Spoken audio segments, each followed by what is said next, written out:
Hello, ladies and gentlemen. This is Eddie Marcus here again. I'm still interested in all of the things that affect each of us every day, and I'm here to make a comment relative. This is, as I've been stating, a political season. And as I look at all the candidates that we, the people, have before us, and as I listen to the platforms that are being presented to us, and I think to myself, what do we have to gain, we as a people? We as the United States of America. And what kind of faith should we put in what these people are saying to us? And I'm sure that each of us are having these same kinds of thoughts. And we're coming up with various answers, different answers, based upon what our particular interests are. And our interests vary. And so we are a divided people. And so our conclusions are divided. And that makes possible for one of these guys who are saying they love America and love us, want to serve us. And whatever decision we make while we're in this situation is going to be a very bad decision for us as individuals, for us as a nation. And so I say to you, ladies and gentlemen, I personally don't want to be president of the United States. There are too many other things I would love to be doing if someone else knew how to serve you, the people, in the capacity in which you, in your hearts, want to be served. And so having said that, I would say that if you know of an individual who could be this committed, and if anybody needed any guidance, I would share with everybody, the world, myself, what bit of knowledge I have.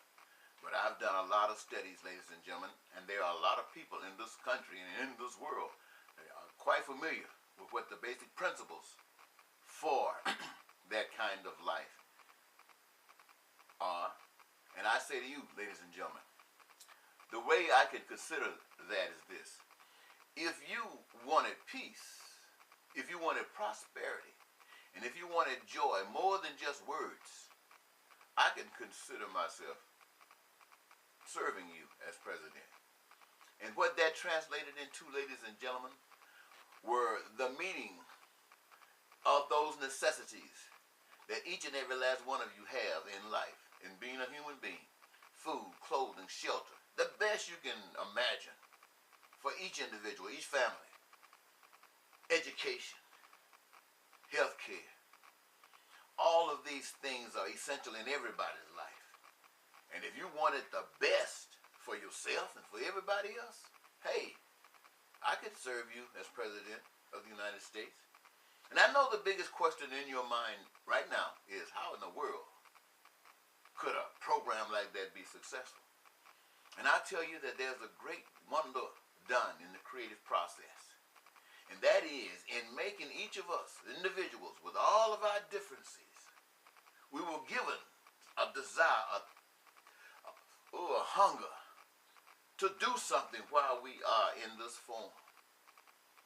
And there's nothing better than having those doors open that will allow you to do just that. And when those doors open, saying that you can go in and do anything that you choose to do, you're going to choose that which gives you the greatest joy. You won't call it work, you'll call it my joy.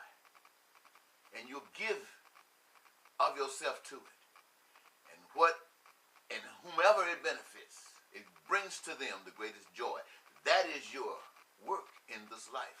And so all of the things that are essential for us to have peace and prosperity in our lives, the answer lies in the hands of the people. And opening those doors and allowing those people to step in and use those hands for that purpose, it eradicates crime and violence. It eradicates terrorism and war. It eradicates lying, cheating, stealing, and killing, and all that other kind of good stuff. Now, if these are the kind of things that you would want in your leadership, not only in your leadership, if these are the kind of things that you want in your own spirit to be reflected in your living, then hey, I don't mind being president. And you know why I don't mind being president? Because I know in order for this stuff to happen, it's going to take more than your words. It's going to take your participation. And if you give your participation to it, there is no doubt it will happen. That's the secret. Now, with these other candidates, they are good people, just as any other president has been. But can they give you anything different than what humankind have been receiving all the while? The answer to that is no, they can't. They can't. Even if you change your heart and mind right now and say that the things that I've just mentioned to you, you want, you must have, not one of those candidates could provide it, the leadership towards that. Not one of them will even admit to you that this government system has something to do with the false flags of this nation's actions. Now, they won't even tell you that, and you, in your own research, you found out that. Then what does that say about their trustworthiness, their readiness? See, one thing about this, ladies and gentlemen, in order to go forward, you got to be honest. You got to tell the truth. That don't mean you're going to do everything right, but you're not ashamed of a mistake, because that's how you learn to fix it, and that's all you want to do. Know it for what it is and straighten it out. So, having said that, I'm going to leave this with you to ponder. I'm going to try to share it around just so you can say, I was serious. And you can do what your heart tells you to do. For my children and for my extended family, which all Americans, I wish you would go for it. Commit yourselves to change America just like that. Make America so beautiful that we don't have to worry about any nation trying to terrorize us. All they want to do is say, how in the world did you do it? Please show us. And now, that gives us another opportunity to let the light of love shine. Bye-bye.